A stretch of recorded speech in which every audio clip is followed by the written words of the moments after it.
Welcome to the Learning Pines YouTube. We hope this video helps. You begin by ensuring the OnePlus Nord is ready.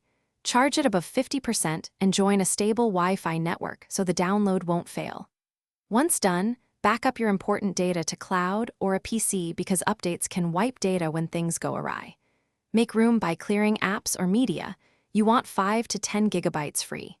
If you plan to sideload a firmware file, enable developer options and USB debugging now. Otherwise, stay in normal mode and proceed to settings.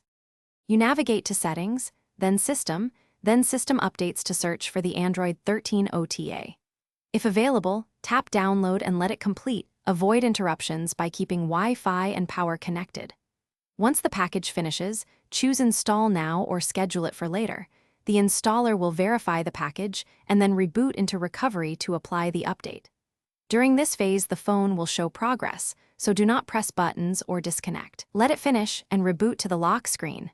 You complete the guided setup after the reboot. Sign into your accounts, review app permissions, and restore any backups you made.